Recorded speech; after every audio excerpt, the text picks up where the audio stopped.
Welcome to my YouTube channel Uttam classes. और आज मैं आपको बहुत ही इंपॉर्टेंट टर्म क्लास 10th का बायोलॉजी का है, ये रिस्पायरेशन के बारे में बताना चाहता हूँ।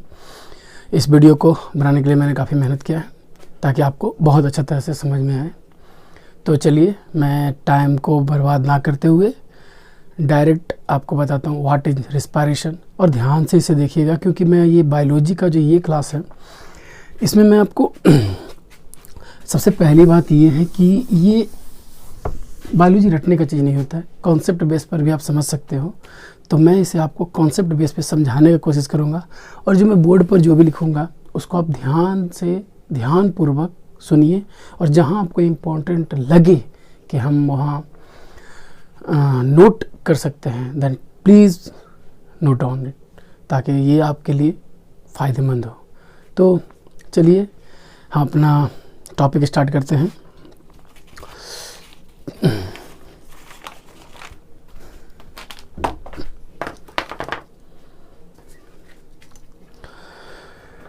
तो रिस्पायरेशन, ये हमारा टॉपिक है। Respiration, what is respiration? तो मैं सबसे पहले आपको रिस्पायरेशन समझाने की कोशिश करता हूँ। तो आपने रिस्पायरेशन चैप्टर जो है वो लाइफ प्रोसेसेस से है। तो लाइफ प्रोसेसेस का ही मतलब एक लाइफ प्रोसेसेस है, रिस्पायरेशन एक लाइफ प्रोसेस है। तो इसमें आपने न्यूट्रिशन पढ़ा, न्यूट्रिशन में बहुत से स्टेप्स पढ़े, और बहुत से स्टेप्स में आपने पढ़ा कि एसिमिलेटेड फूड होता है। Okay, assimilated food, okay, assimilated food होता है।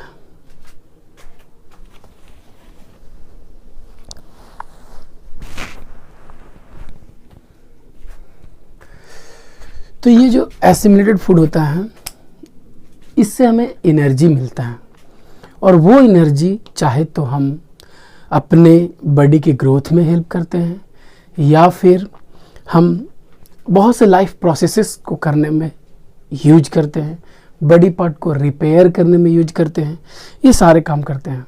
ओके, इस एसिमिलेटेड फूड को, क्योंकि यही एसिमिलेटेड फूड जो है एक फ्यूल का काम करता है, हमारे बॉडी में फ्यूल का काम करता है। और ये फ्यूल कैसे काम करता है? तो ये फूड ऑक्सीजन के साथ मिलकर, और ऑक्सीजन के साथ मिलकर ये एनर्जी को प्रोड्यूस करता है, जो कि हम अपने लाइफ प्रोसेसेस में यूज करते हैं। तो व्हाट इज, अब इतना जब मैंने आपको समझाया, तब इससे सिर्फ एक डेफिनेशन बनता है कि व्हाट इज रिस्पायरेशन। तो रिस्पायरेशन क्या है? The process of releasing energy from food.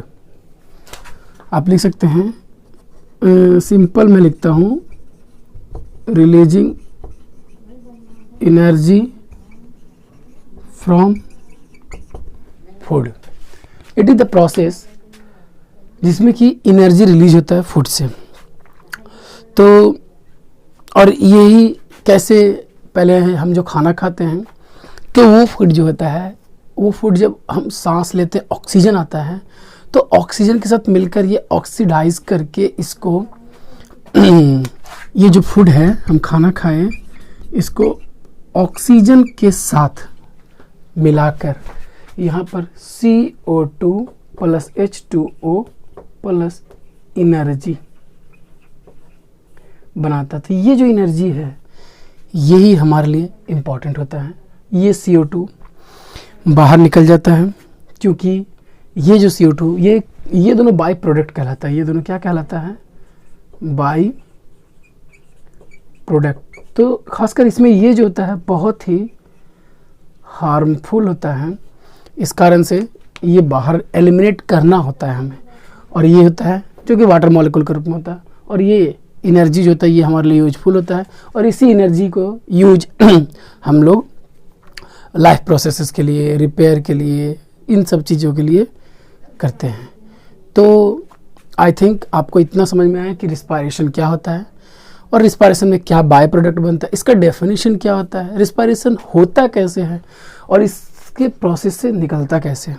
तो पहले आप इसको ध्यान से देखिए, फिर आगे मैं जो टॉपिक बताऊंगा वो रिस्पायरेशन का क्या, क्यों रिस्पायरेशन जरूरी है।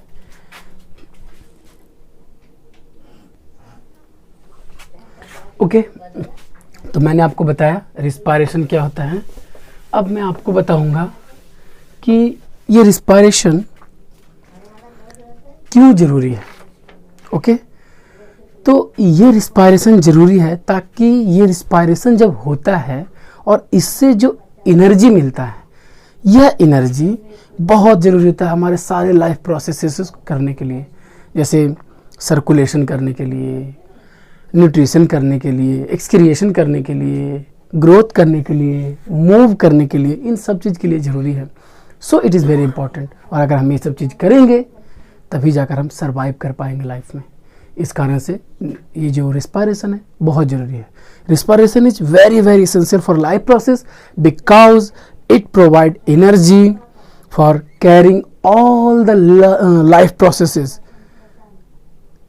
which are necessary to keep the organism alive। Okay, तो ये था। अब है रिस्पायरेशन से जुड़ा एक टर्म है, एक रिस्पायरेशन और एक ब्रीथिंग। ध्यान से देखिएगा, मैं इन दोनों का मतलब आपको बताता हूँ। मैं यहाँ पर लिख देता हूँ आपको, this is respiration and this is breathing. Okay, respiration यहाँ पर है और ये ब्रीथिंग है। तो रिस्पायरेशन होता क्या है, तो रिस्पायरेशन एक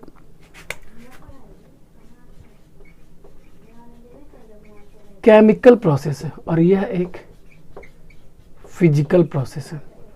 कैसे, मैं ये बताता हूँ आपको। यह जो होता है सिर्फ बोल सकते हैं ऑक्सीजन को ऑब्टेन करता है ये, और रिलीज कार्बन डाइऑक्साइड। लेकिन इसमें ऑक्सीजन को ऑब्टेन तो करता है, obtain oxygen and release carbon dioxide, और उसके साथ साथ ऑक्सीडेशन होता है फूड का, ऑक्सीडेशन ऑफ फूड। दो अंतर आपको समझ में आया। पहला है कि ये केमिकल प्रोसेस है, बायोकेमिकल बोल सकते हैं इसको। ये है फिजिकल, ये है ऑब्टेन करता हूँ, ये ऑब्टेन करता है O2 को, रिलीज करता है, ये होता है इसके साथ। लेकिन इसके साथ ऑक्सीडेशन भी ये होता है, बट यहाँ ऑक्सीडेशन नहीं बल्कि सिर्फ ऑक्सीजन लेना और कार्बन डाइऑक्साइड छोड़ देना, यही इसमें होता है। फिर आगे देखेंगे तो इसमें जो है लंग्स तो इन्वॉल्व होता ही है, उसके साथ साथ जो माइटोकॉन्ड्रिया है वो भी इन्वॉल्व होता है, लेकिन इसमें सिर्फ और सिर्फ लंग्स इन्वॉल्व होता है। ओके, तो इस तरह से हम बता सकते हैं कि रिस्पायरेशन और ब्रीथिंग ये दोनों अलग कैसे हैं। आप ध्यान से देख सकते हैं। ओके, अब देख लीजिए थोड़ा सा कि कैसे रिस्पायरेशन और ब्रीथिंग अलग हैं। अब मैं एक बहुत ही इंपॉर्टेंट बात बताऊंगा इससे ही जुड़ा, कि देखिए यहाँ पर मैंने माइटोकॉन्ड्रिया लिखा। तो रिस्पायरेशन जो होता है, क्योंकि सेल के अंदर होता है, सेल के अंदर होता है इसको, इस कारण से रिस्पायरेशन को सेलुलर रिस्पायरेशन भी कहते हैं। Respiration process takes place inside the cell, so it is called cellular respiration. Okay, एक बार देख लीजिए।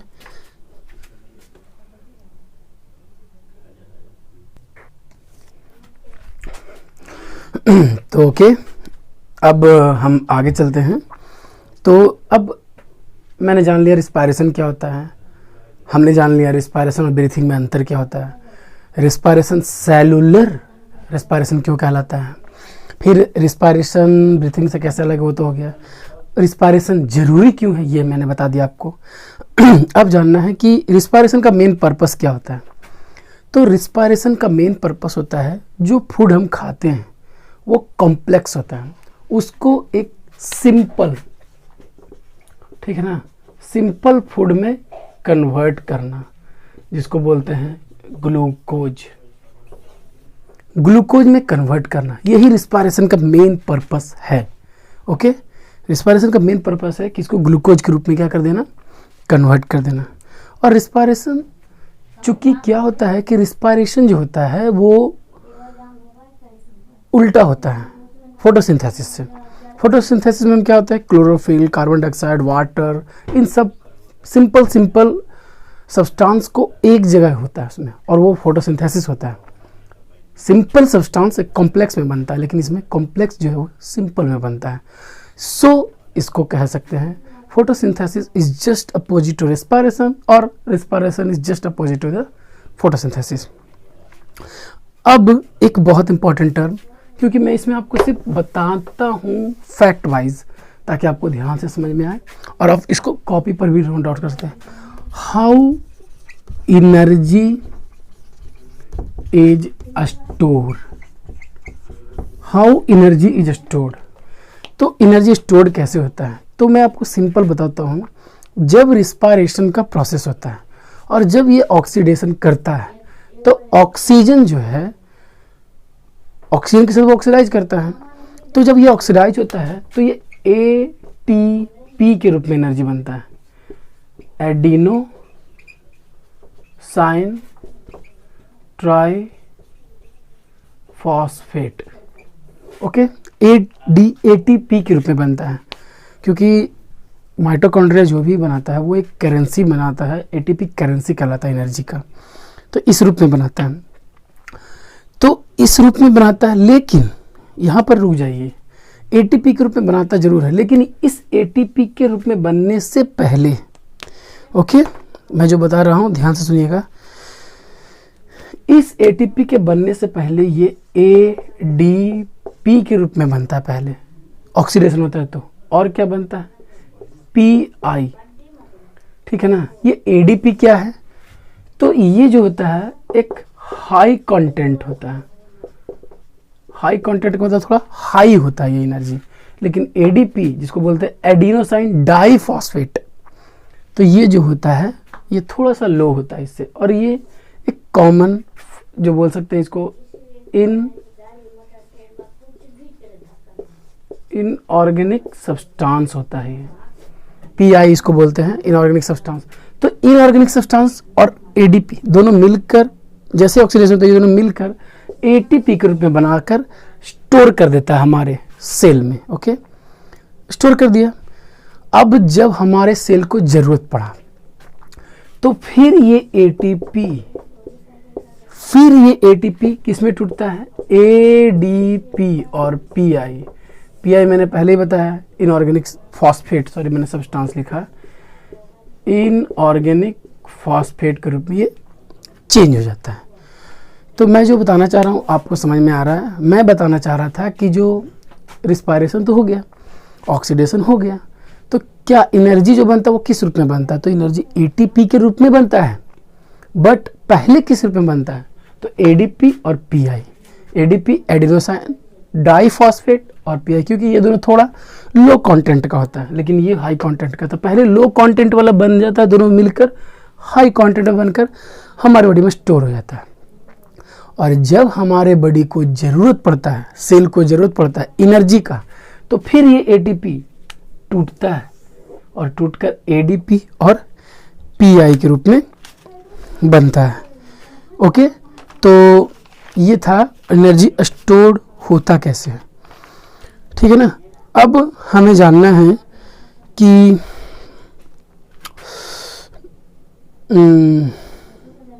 आगे हमें जानना है कुछ important types of respiration. Simple से मैं बताता हूँ, आगे में जानना है टाइप्स ऑफ रिस्पायरेशन। लेकिन पहले अगर इसमें आपको लगता है कि कुछ आप देख सकते हो तो आप इसको प्लीज़ नोट डाउन कर लीजिए।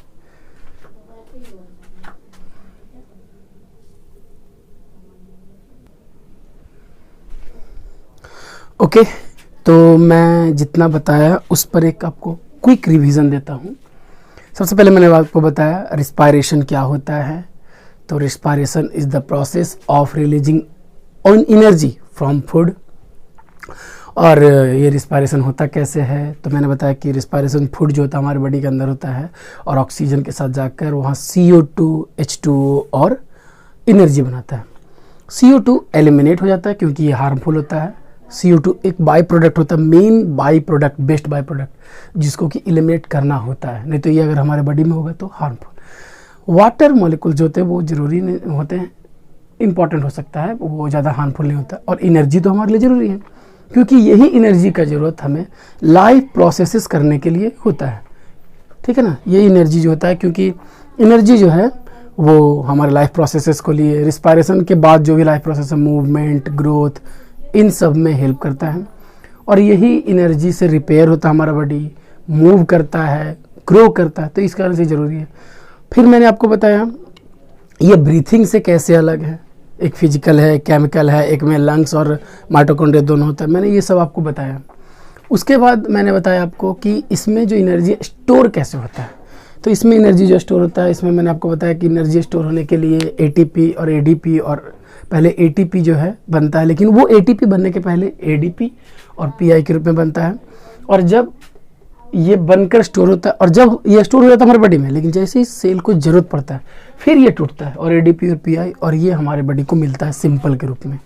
तो मैंने यहाँ तक आपको बताया, और भी बहुत सा चीज़ बताया कि अलग, मतलब ये फोटोसिंथेसिस का अपोजिट होता है, और 30.5 किलो जूल पर मोल हमें रिस्पायरेशन जब होता है तो उस समय मिलता है। बट ये एक बहुत ही इम्पोर्टेंट नहीं है, इस कारण से मैंने आपको इसमें नहीं बताया। तो अब मैं जो आपको बता रहा हूँ वो बताऊँगा कि एरोबिक और एनारोबिक टाइप्स ऑफ रिस्पायरेशन। तो आई थिंक इसको ध्यान से समझिएगा, जो बोल सकते हैं types of respiration. There are two types of respiration, you know very well. First aerobic, okay, aerobic, और दूसरा anaerobic। तो aerobic with ऑक्सीजन और anaerobic विदाउट ऑक्सीजन, ओके। देखिए मैं थोड़ा फास्ट बताया ताकि, क्योंकि मैं आपको कॉन्सेप्ट बताना चाहता हूँ, बाकी आपके बुक में है, आप ध्यान से इसको देख सकते हैं। एरोबिक रिस्पायरेशन बोलते हैं जो कि ऑक्सीजन के प्रेजेंस में हो, ऑक्सीजन के साथ हो, लेकिन एनारोबिक बोलते हैं जो कि विदाउट ऑक्सीजन हो। तो मैं इसी में आपको कुछ इंपॉर्टेंट टर्म के पहले बताऊंगा ताकि आप समझ जाएं। देखिए मैं एक चीज़ यहाँ पर लिखा, ग्लूकोज, ओके। देखिए मैंने ग्लूकोज लिखा, तो ग्लूकोज C6H12O6। मैं थोड़ा सा यहाँ पर कुछ फार्मूला टाइप का बताता हूँ। ये है ग्लूकोज, एक है पायरुविक एसिड, वर्ड मीनिंग पर मत जाइएगा, मेरे जो स्टूडेंट्स हैं वो मुझे जानते हैं। Pyruvic acid CH3COOH, okay. और आगे, क्योंकि मैं आपको यहाँ पर ये सब चीज़ तो आप जान चुके हैं, एक होता है लैक्टिक एसिड। पहले ये इन सब के बारे में देखिए। लैक्टिक एसिड CH3COOH और यहाँ पर OH, यहाँ पर CH होगा, सॉरी। देखिए तीनों फार्मूला मैंने पहले लिखा, पहले आप इसको देखिए। ये है ग्लूकोज का फार्मूला, यह है पायरुविक एसिड और ये है लैक्टिक एसिड, ठीक है ना। तो लैक्टिक एसिड, पायरुविक एसिड और ग्लूकोज, इसका ज़रूरत क्यों होता है? तो आई थिंक इसको एक बार आप नोट डाउन कर लीजिए क्योंकि बहुत इंपॉर्टेंट होने वाला है ये।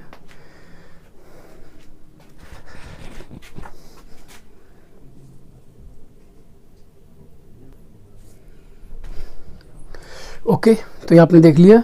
कुछ देर के लिए और बर्दाश्त कीजिए मुझे, क्योंकि मैं जानता हूँ बच्चे थोड़ा सा, उनको बायोलॉजी थोड़ा सा बोर लगता है, बट मैंने जिस तरह से आपको बताया है, अगर आप उसको ध्यान से सुन लीजिएगा ना तो आपके लिए बहुत इंपॉर्टेंट हो जाएगा और आप भूलिएगा भी नहीं।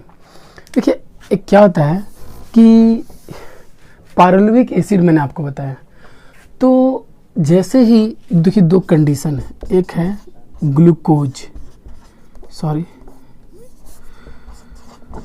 एक हुआ ग्लूकोज, और मैं एक चीज़ बताना भूल गया आपको, लेकिन मैं बताऊंगा। देखिए यहाँ पर ग्लूकोज लिखा और यहाँ पर पायरुविक एसिड।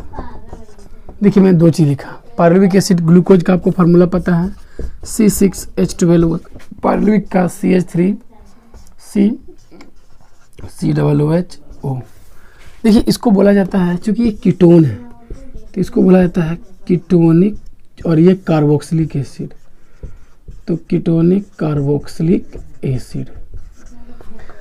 ओके, तो देखिए ये क्या होता है, यहाँ पर इसका जब ऑक्सीडेशन होता है, ओके, तो ये जो ग्लूकोज का ऑक्सीडेशन होता है और पायरुविक एसिड के रूप में बनता है, इसको कहा जाता है ग्लाइकोलाइसिस। फिर से मैं एक बार, ये बहुत इंपॉर्टेंट है, जब ग्लूकोज होता है और जब ये ग्लूकोज का ऑक्सीडेशन होता है, ऑक्सीजन मिलता है, तो ये जो पायरुविक एसिड के रूप में बनता है, जो इसका की फॉर्मूला ये होता है, इसको कहते हैं glycolysis. It means the oxidation of glucose to form pyruvic acid is called glycolysis. Okay, तो यहाँ तक तो हो गया, लेकिन इसके बाद दो चीज़ होता है। ये आपका पायरुविक एसिड हो गया CH3COOH। देखिए इस पायरुविक एसिड के साथ दो चीज़ होता है, चाहे तो ऑक्सीजन मिलेगा या ऑक्सीजन नहीं मिलेगा। यहाँ एनारोबिक और एरोबिक को मैं समझा रहा हूँ। अगर ऑक्सीजन मिल जाए, इट मीन्स बोल सकते हैं विथ ऑक्सीजन। मैं ये जो बता रहा हूँ आपको, ऑक्सीजन अगर मिल जाए, मतलब यहाँ से मैंने पायरुविक एसिड बना दिया, ये एक अलग कंडीशन है, आप इसको ही मत जोड़िए, ये रहने दीजिए। मतलब यहाँ से मैंने ग्लाइकोलाइसिस किया, ये पायरुविक एसिड बना। मतलब अगर ये एक एरोबिक का प्रोसेस है, ये एरोबिक का प्रोसेस है, ग्लूकोज ग्लाइकोलाइसिस में बदल, ग्लाइकोलाइसिस के प्रोसेस से पायरुविक एसिड में बदला, और अगर इसको ऑक्सीजन मिल गया, ठीक है ना, तो कहा जाता है कि एक रूल है जिसको बोला जाता है क्रेब्स साइकिल। क्रेब्स साइकिल, तो क्रेब्स साइकिल से ये क्या बन जाता है, CO2 प्लस H2O और प्लस 38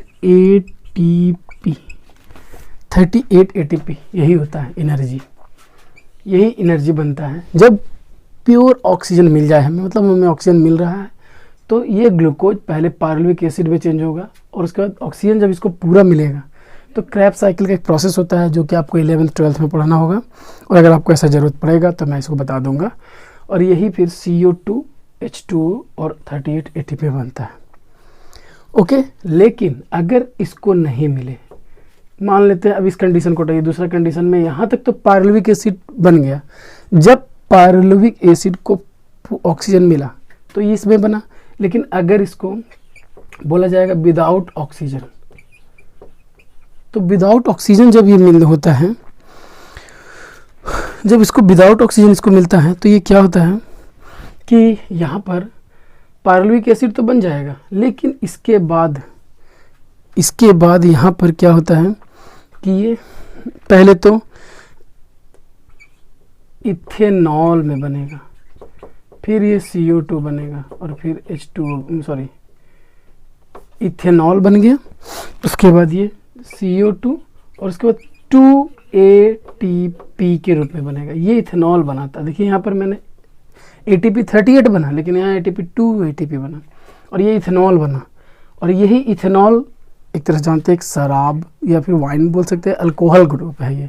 तो ये जो बनता है ये होता है कहाँ, तो एक ईस्ट के बारे में आप जानते होंगे, ईस्ट बनाने का काम करता है, और इस प्रोसेस को बोलते हैं फर्मेंटेशन।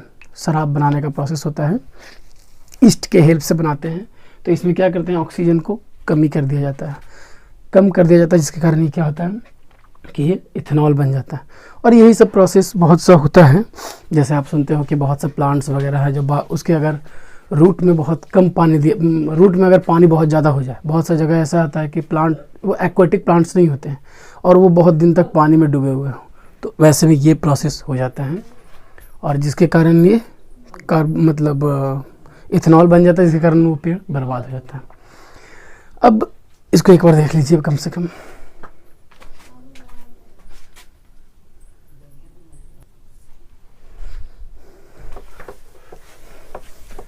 ओके, तो अब लास्ट एंड 2 मिनट का और टॉपिक है, वो है कि ह्यूमन में भी कभी कभी एनारोबिक रिस्पायरेशन होता है। बस मैं ये बताने वाला हूँ।